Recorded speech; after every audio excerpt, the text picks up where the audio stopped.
Bismillahir Rahmanir Rahim. Okay, so we're carrying on with the acts which are makruh to do during salah. So these are the things that we should not be doing during salah. But if we do them, it doesn't invalidate our salah, but it's makruh. So to make the recitation of the Quran in the first unit, the rakat of a supererogatory prayer, longer than the recitation in the second unit. So in a nafila prayer, your first rakat should not be longer than the second one unless it is narrated as such from the Prophet sallallahu alaihi wasallam or the companions.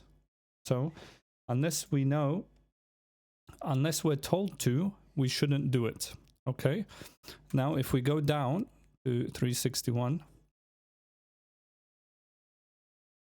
this ruling applies to each 2-unit set of supererogatory prayers. As for obligatory prayers, it is sunnah to extend recitation in the first unit, especially the Fajr prayer. Now, why is it telling us each 2-unit set of nafila prayers? What does that mean? So, I don't believe I've said this before. In the Hanafi madhab, all of the nafila prayers, we split them up into pairs. So if you're praying, for example, 4 rakats, we say you are actually praying 2 salahs. The first pair of rakats are 1 salah. The second pair of rakats, so the third and fourth, are another prayer. So that's why it says each 2-unit set of supererogatory prayers. So what it's saying is you can't make the first rakat longer than the second one, and neither can you make the third rakat longer than the fourth one, because we count them as separate prayers. But for the obligatory prayers, it is sunnah to extend the recitation in the first unit, especially for the Fajr prayer.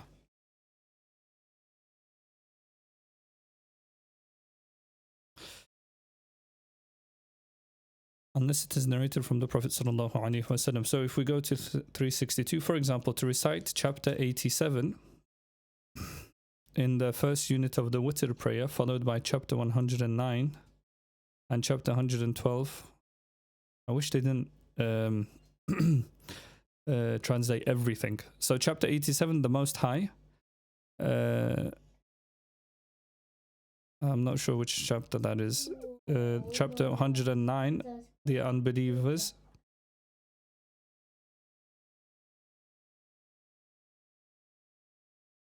Chapter 109, I believe, is قُلْ يَا أَيُّهَا الْكَافِرُونَ.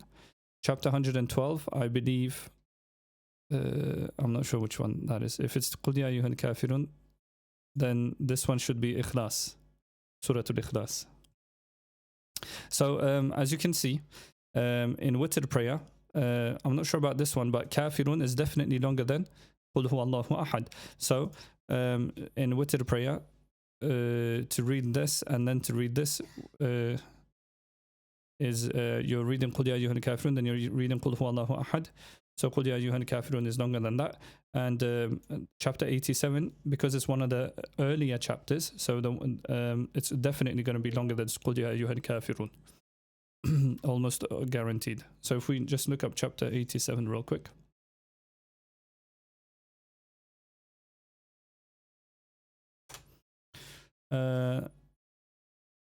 سبح اسم ربك الأعلى. Okay, so that's definitely longer.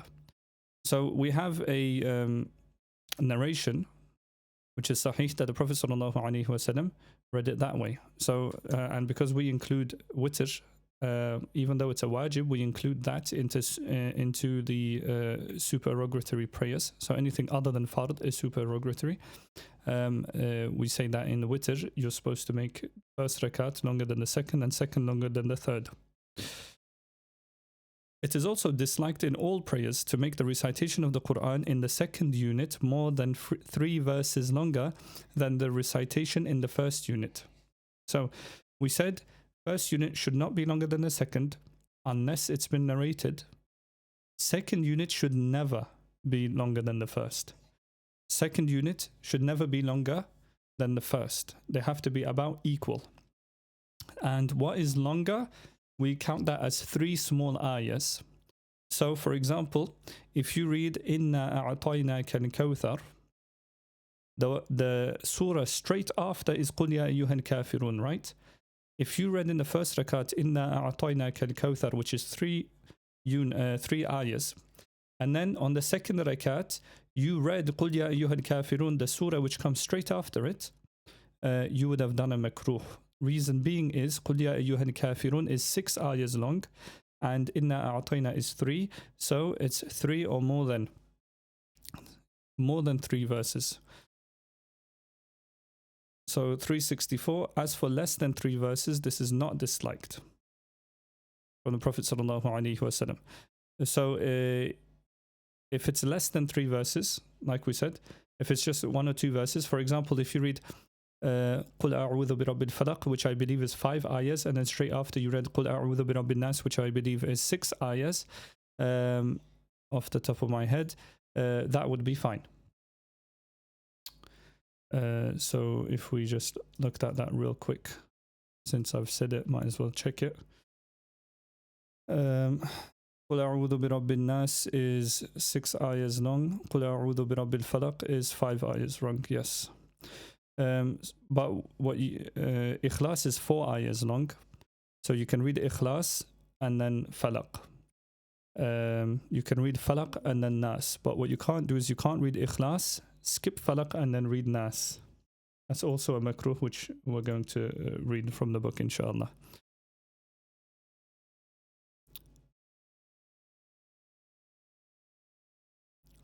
So the 20th makruh is to repeat the recitation of the chapter of the Quran in the same unit or in 2 units of an obligatory prayer without strict need.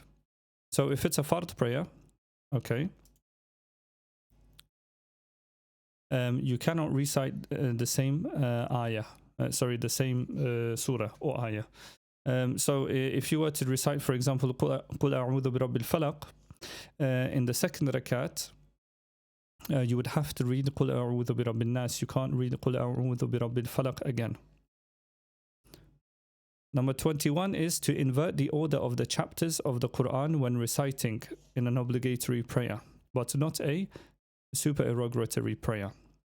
So what you can't do is you can't start from Qul a'udhu bi rabbin nas and then go up to Qul a'udhu bi rabbil falaq.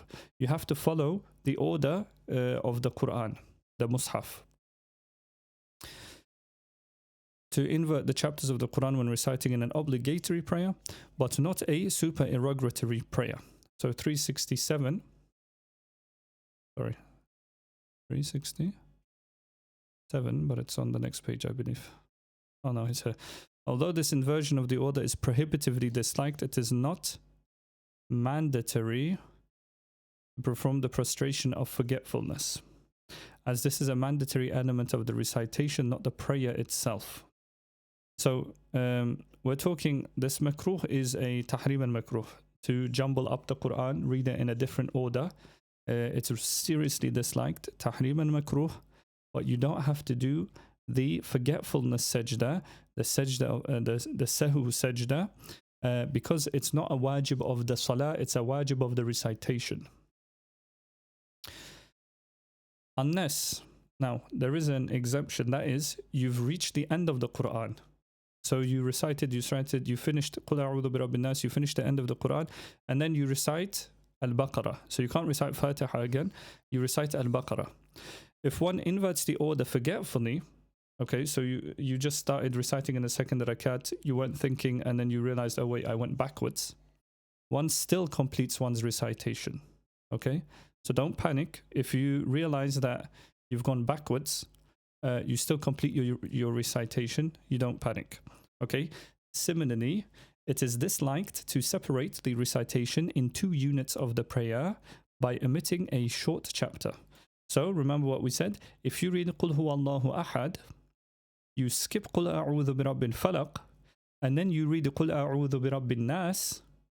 Because you skipped a short chapter, it's almost as if you're not counting it as part of the Quran. That's why we say it's a seriously disliked thing. It's almost as if you're just skipping it, as if it doesn't exist.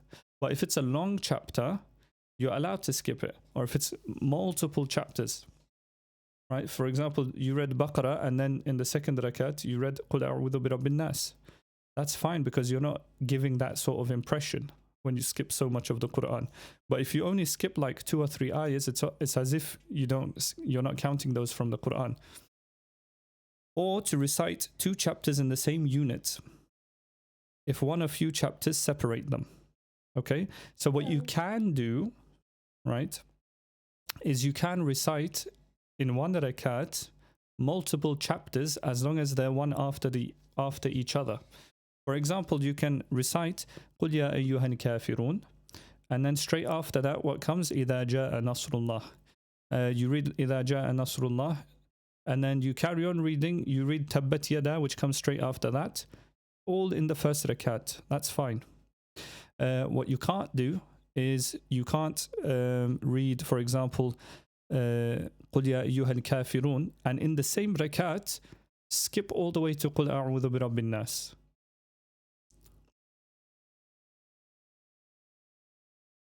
Okay, if one or few chapters separate them. It is also disliked to recite a chapter and then repeat it in the second unit.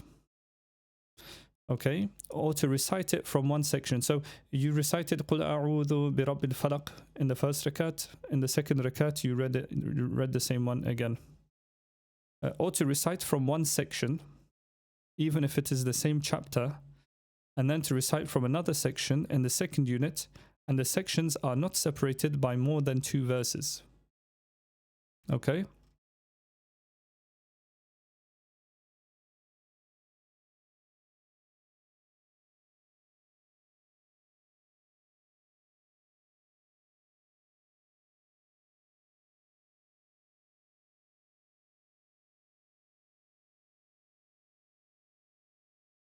Okay.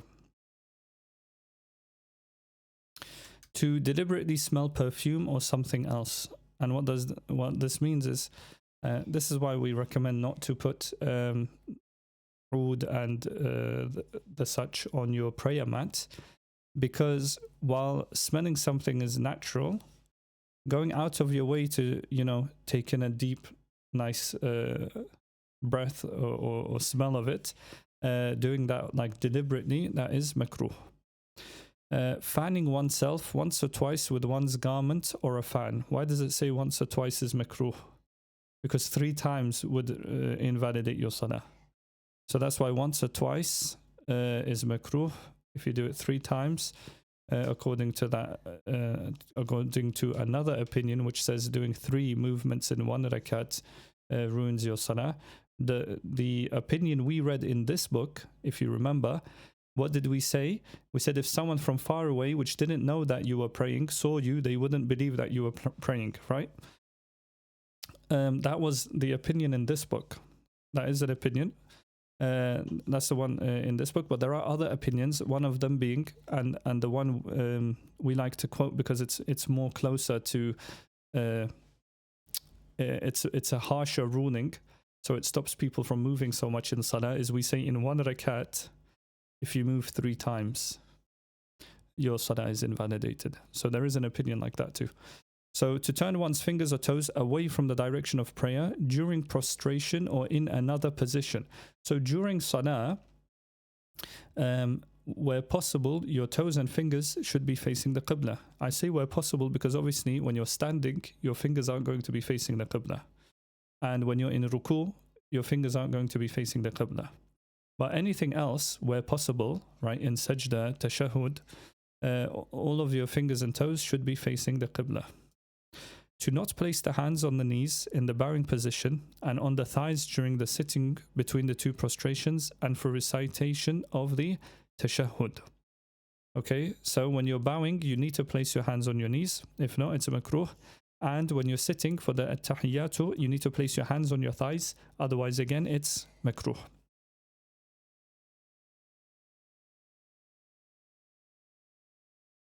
Number 26, to yawn. Like we said, remember, if we said that if you make a sound while yawning, because it's not going to ruin your salah, we said before. But to yawn itself is makruh. Now it's going to explain it here. Yawning is also disliked outside of prayer. It's makruh to yawn in general.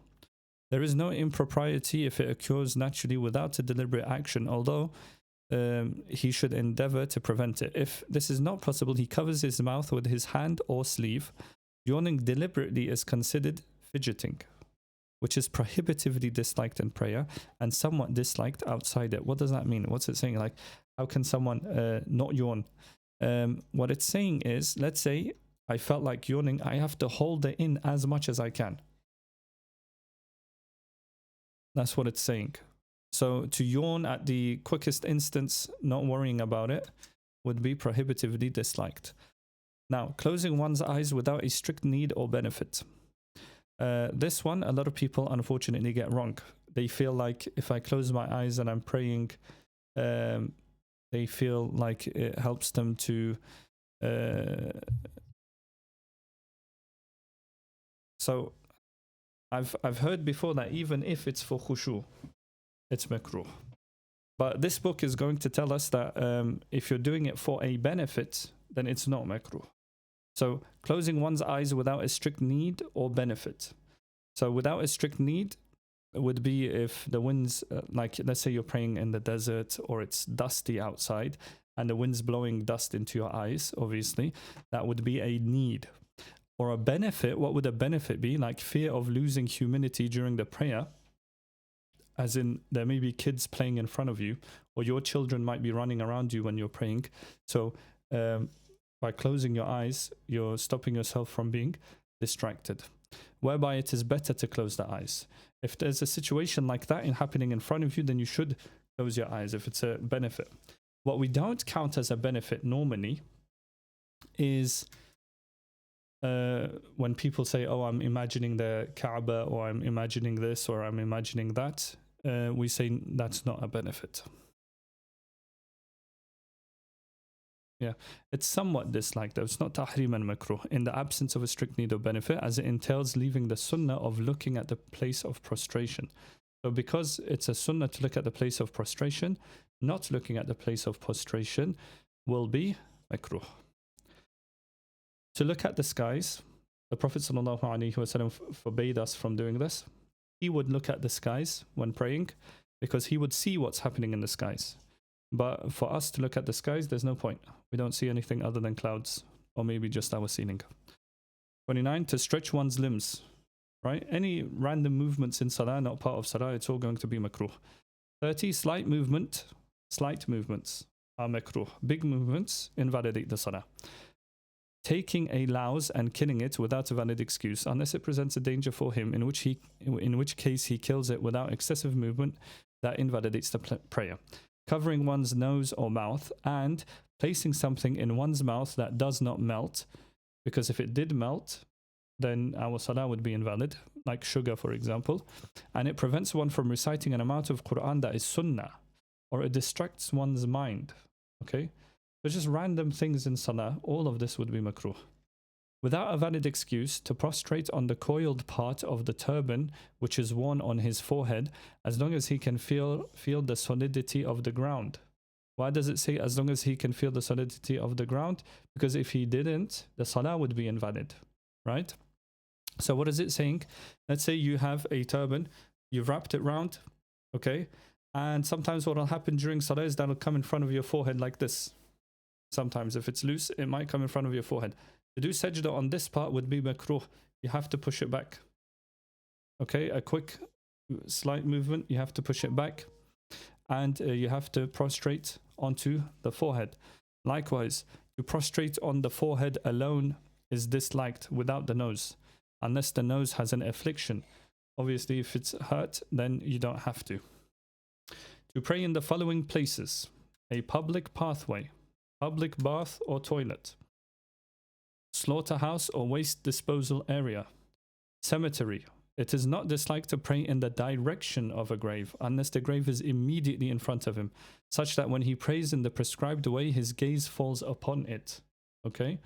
Why does it say that? Because if you live and your house, for example, might be on the other side of a cemetery, or you might live inside of a cemetery, your house might just be located there, then obviously any way you face, you still have to face the Qibla, but there might be a cemetery in front of you. That's fine. The direction isn't the problem. It's when it looks like you're worshipping it. If it looks like you're worshipping it, it's makruh. Washroom in a house. Okay. Bottom of a valley. I wonder why that is 382.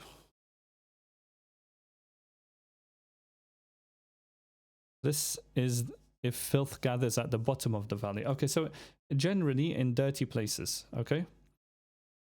So a synagogue or a church. So your salah is valid, but it's makruh. Resting place of camels, because it would be dirty. And you can add to that any other animal, honestly. On top of the Kaaba.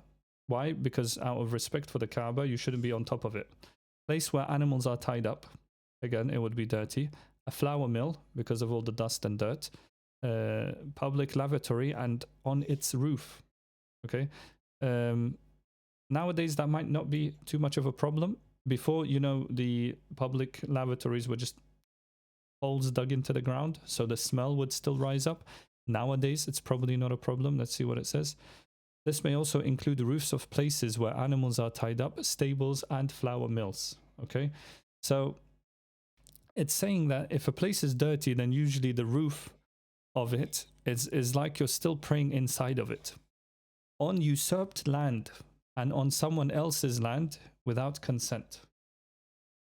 So if you were to, obviously not you, but let's say you are praying somewhere and you realize that that somewhere has been stolen,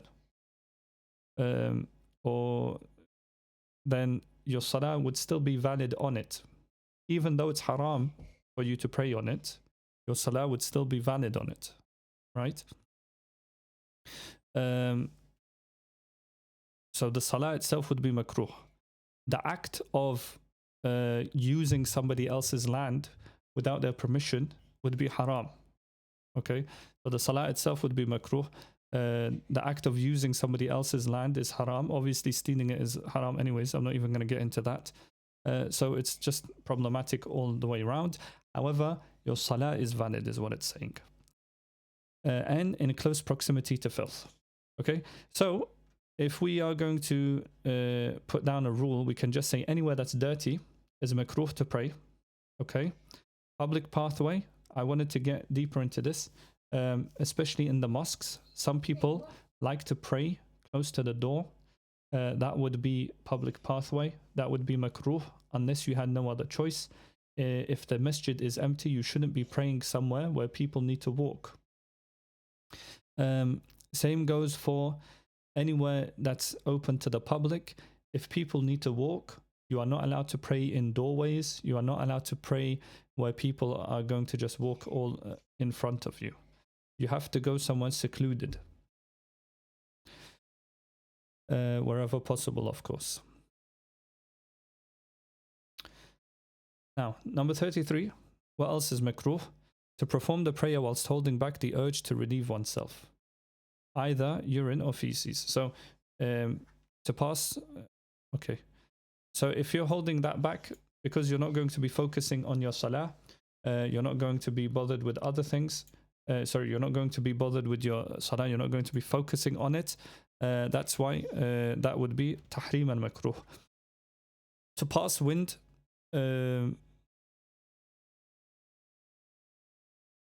So this is saying to pass wind. I don't believe that's inside of salah. Tahrim and makruh.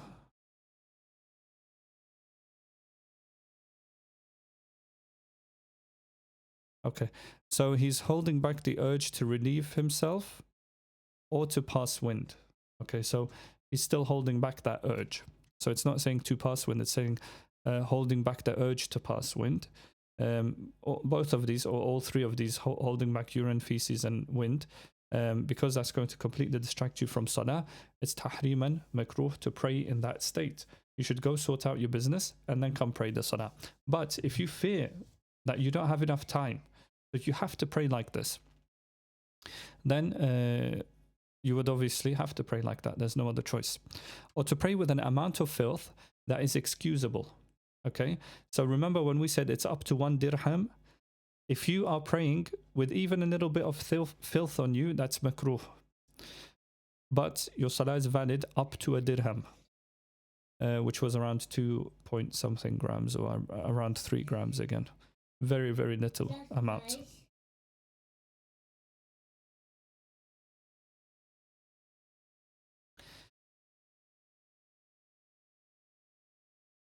If one does not fear missing, sorry.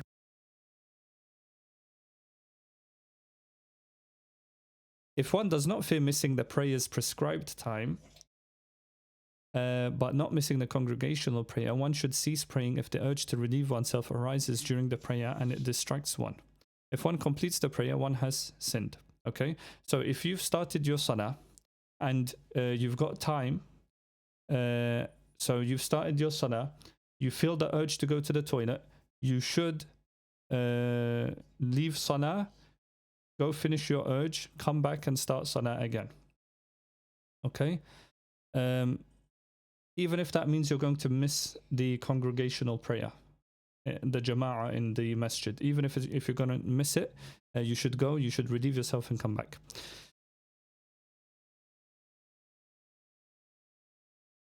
Similarly, one ceases to pray if one finds an inexcusable amount of filth on the garment or body, even if it entails missing the congregational prayer, but not if one fears missing the prayer's prescribed time or the amount of filth is excusable.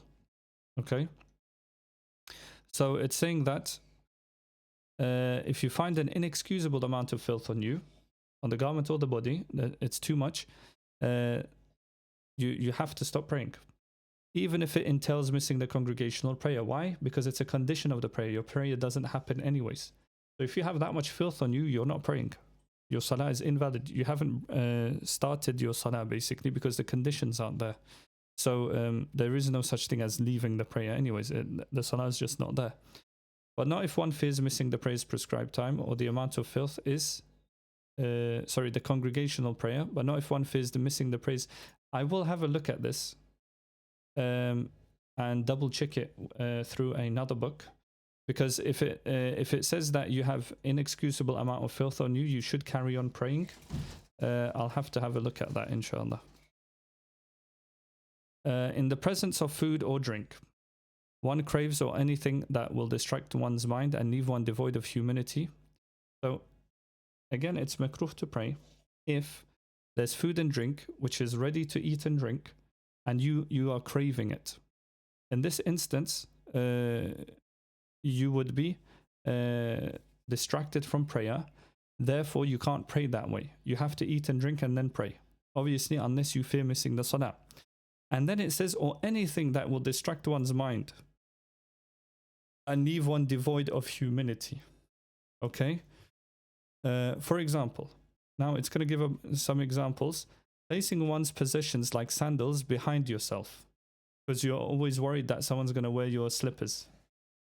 So to put it behind yourself would be makruh, unless obviously you're not afraid of that. Or counting the verses, the chapters or tasbihs one is reciting during the prayer with the hand, okay? Because that's distracting you. Now you're focused on numbers and your fingers instead of being focused on what you're actually reading and the salah. This ruling does not apply if one counts in one's mind or by pressing the fingertips, not like this, but by pressing it physically on your body, like this. So if you're just pressing it on your body like this, that's not makruh.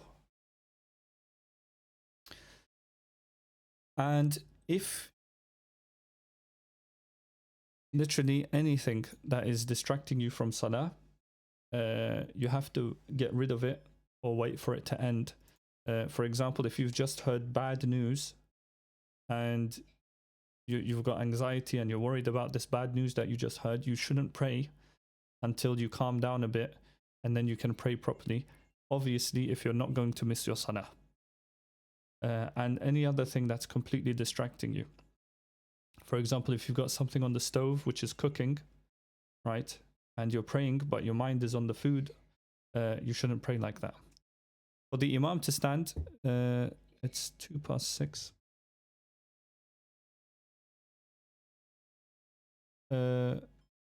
we'll carry on, inshallah, because we started at 5:30. Okay. I'm used to ending at 6, so I got a bit worried. 35. For the imam to stand entirely in the prayer niche. So what we call the mihrab, it's sort of like a semicircle in the masjid. The imam will stand outside of it, but when he does his sajda, usually his head or like half of his body will be inside of it. So in this book, it's calling it the prayer niche, the mihrab. If the imam is completely inside of there, okay, so some masjids, they'll have a deep one. If the imam goes completely inside, then this is makruh. But not if he stands outside and prostrates inside of it, like most masjids do anyways. It is disliked for the mosque's appointed imam to stand other than in front of the prayer niche. Okay? It is makruh for the mosque's appointed imam to stand other than in front of the prayer niche, except due to strict need. If you are the imam, you need to make sure everyone knows you're the imam. So you stand where you have to stand. That mihrab is for the imam, and if you're the imam, you have to stand there. Similarly, it is disliked for the imam to stand alone on a raised or lowered place. So the imam should be with the jama'ah, basically. He shouldn't be higher than the jama'ah, he shouldn't be lower than the jama'ah. The extent of 1 cubit, so that he is distinguished from the followers and there is no valid excuse. Unless there's an excuse, the excuse may be the building is just designed that way. There's nothing we can change, or it would just be too costly to bother renovating. Then in that case, you just have to pray however the building permits you to pray. Obviously without exceeding the legal limits. However, if some people, even one person stands with him, or he stands alone due to crowdedness, then it is not disliked. So because there's an excuse, or because he's got another person with him, so now it's not like you're venerating the imam during salah, because there's another person with him, so you can't be venerating both of them. Similarly, when there is no excuse, such as crowdedness, it is disliked for the follower to stand alone on a raised place. Okay, so just like the imam, the jama'ah shouldn't be alone on a raised place. If there's at least one person with him, then it's fine, just like with the imam. It is disliked to stand alone behind a row that has a gap. Is sufficient for one that has a gap that is sufficient for one to stand in. Okay, so if there's a gap in front of you and you can fit in that gap, for you to stand alone behind that row, tahrim and makruh, if I remember correctly. This is prohibitively disliked. Yes, it's tahrim and makruh. If one sees someone who will not be offended due to his piety or friendship, one stands closely next to him. Alternatively, okay, so this is interesting, isn't it? If one sees someone who will not be offended due to his piety or friendship, one stands closely next to him. Alternatively, if there is someone learned about the rulings of the prayer, one pulls him back. Otherwise, one waits for another person to arrive until the imam moves into the bowing position. If nobody arrives, one commences the prayer alone, as in behind.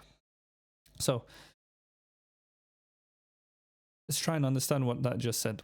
So it is disliked to stand alone behind a row that has a gap.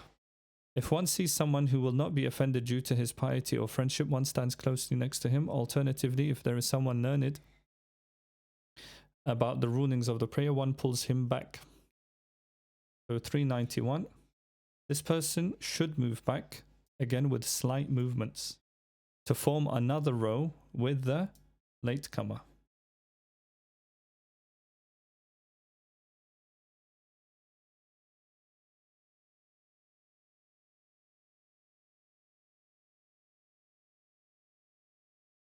Sorry, I went too far up. There we go. The ruling of the prayer, one pulls him. Otherwise, one waits for another person to arrive until the imam moves into the bowing position. If nobody arrives, one commences the prayer alone. So what it's saying here is that you shouldn't be standing in the saf alone.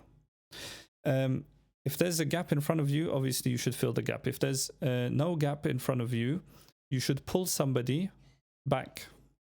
if you know that that person knows these rulings. Because if you pull somebody back and they just start walking backwards, their salah is going to be invalid. What they have to do is they need to take slight movements. That's why you only pull someone back if you know that they know all of these rulings. Likewise, some scholars have said that you should always be pulling somebody back. So that says it here. The early scholars said that you should always pull someone back and not pray alone. However, due to widespread ignorance about the rulings of prayer and the fear that people's prayer would be invalidated, later scholars preferred that one stands alone in a new row.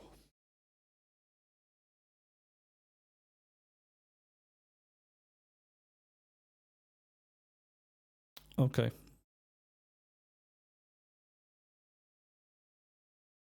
So that was all of the makruh things in salah. Obviously, we could make this list, like I said before, hundreds and hundreds of pages long of you shouldn't do this in salah, you shouldn't do that in salah.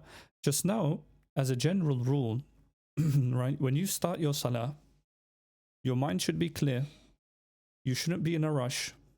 You should be focused on your salah. And you shouldn't be doing anything that has nothing to do with your salah. You shouldn't be making movements. You shouldn't be eating things. You shouldn't be drinking things. You shouldn't be looking left and right. When you start your salah, very simply, you focus on your salah. You don't do any random movements unless you absolutely have to. You avoid coughing, sneezing, yawning, whatever. You avoid all of these things as much as possible. And like I said, you just focus on your salah and you finish it. So what happens if somebody is praying and they're praying with a picture on their clothes? Nowadays, a lot of people have pictures on their clothes, right? And it's depicting an animate life. It is disliked to wear a garment that has a picture of an animate object or a cross on it. Okay? This isn't just in salah. It's a general makruh. Okay? Wearing a garment with a picture is prohibitively disliked inside and outside the prayer. Tahrim and makruh. It's sinful. As for depicting pictures, even if it is a small, like pictures on silver coins, it is unlawful, as it is imitating the creative act of Allah. So, even if it's small, you should not be doing this. Okay, you should not be painting animate objects. You can paint inanimate objects. You can paint trees, you can paint the Kaaba, you can paint a mosque, the road, architecture, and things like that. You can paint everything except for living creatures. Obviously, you can't pray with a cross, as in the Christian cross. This is because it is an imitation of the Christians, which is prohibited in matters that are deemed blameworthy by Islamic sacred law, even if one has no intention of doing so. So it doesn't matter what your intention is, it's still makruh. As for matters that are not blameworthy in Islamic sacred law, imitation is only blameworthy if one intends it. Okay. Now, it is also disliked that the picture be above his head on a ceiling. Okay, so if you're praying and it's on the ceiling, the picture is on the ceiling, it's makruh.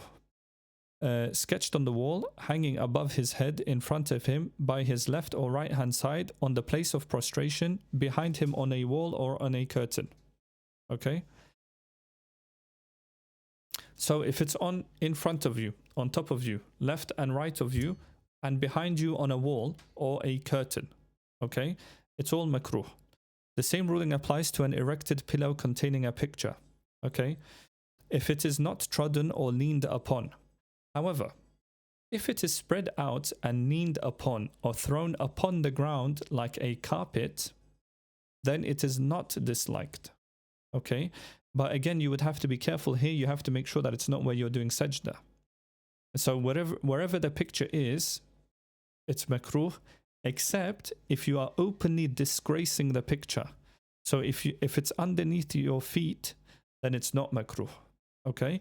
Anything else is makruh. Similarly, it is not disliked if the image is hanging from the hand. Okay? This is because the picture is hidden inside the garment sleeve. In contrast, it is prohibitively disliked to hold the picture in the hand in a manner that prevents one from placing the hand on the ground during prostration. Okay, so you shouldn't be praying with something in your hand.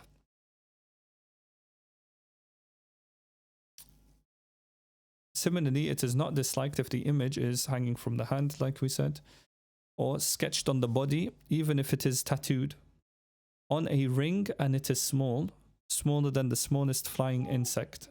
Okay. Not visible due to being in a pouch, purse, or another cloth. Okay, so if it's in your pocket, that's fine. Without its head sketched on it, or it had a head but it was later erased. So if you got rid of the head of the picture, that's fine. Without a limb, and the animal cannot live without this limb. So if it's just a head, then again, that's not makruh. Why? Because it can't live with just a head. So you have to imagine if that thing were to be, you know, a real thing, well, if it's an animal or if it's a human, if it was a real human, would it be able to live in the sketched state? If it can, then that is makruh. If it can't live in the state that it's been sketched, then it's not makruh. Pierced with a large hole manifesting a defect, or if the picture is an inanimate object. Okay? So you can pray towards a picture of a tree, for example, or the Kaaba. Some prayer mats have a Kaaba on it, right? Have the Kaaba drawn on it. The aforementioned is all about acquiring pictures. As for depicting them, this is unlawful, even if it is a picture of a mosquito.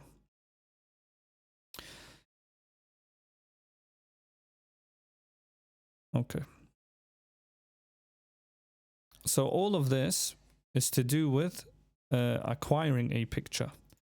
If you're the one depicting the picture, okay, this is unlawful, even if it's a picture of a mosquito. So you shouldn't be having your wedding photos and whatnot hung up in your house, and you shouldn't be having your pictures up in the house. Other disliked acts include to pray in front of a furnace containing a burning fire or a stove containing ember. It is not disliked in front of a candle, lantern, or lamp. Okay, so you're not allowed to pray in front of fire. Why? Because of the Majusis, they used to worship fire.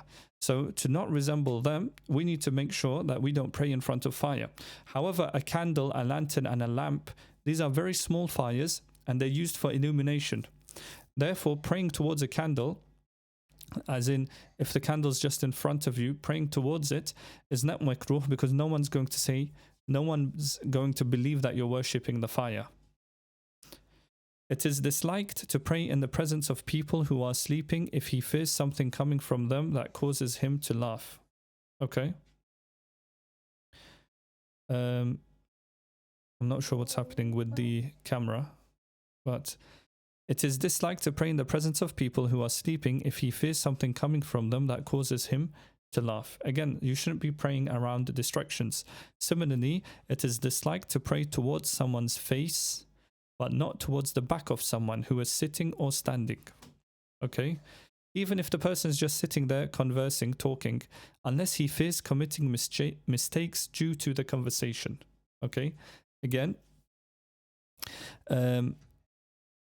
you can't pray towards somebody, but what you can do is you can pray towards their back. So you can't pray towards someone who's facing you, but if they're not facing you, even if they're not praying, even if they're just sitting down having a conversation, you're allowed to pray towards their back. Number 3, to wipe dirt from the forehead that would not harm him if it was left during the prayer. If it is harmful, then he may wipe it. Number 4, to specify a certain chapter of the Quran for a specific prayer such that no other chapter is recited, and he believes this to be definitively prescribed, or an ignorant person would suspect so. So what it's saying here is, you can't always pray for example, you can't say in every Maghrib Salah, I'm going to read قُلْ يَا أَيُّهَا الْكَافِرُونَ and then قُلْ هُوَ اللَّهُ أَحَدٌ, for example. You can't say that. The reason you can't do that is because an ignorant person might think that it's fard to read that surah in that salah.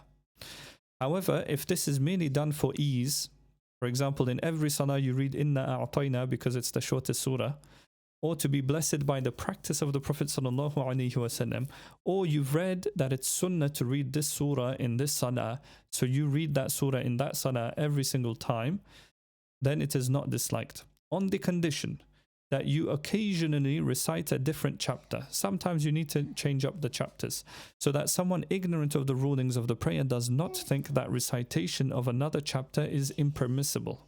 Okay?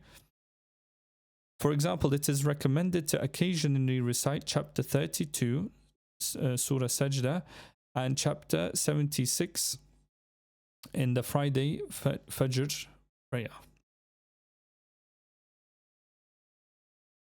Okay. How long is this?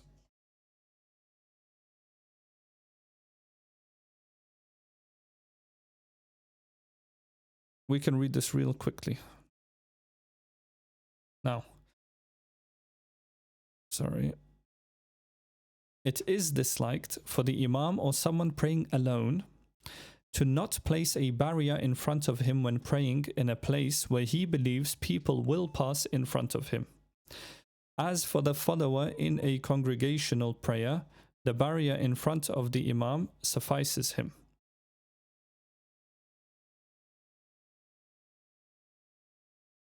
We're going to end here, inshallah. Let's not start this subject here. We'll stop the recording here also.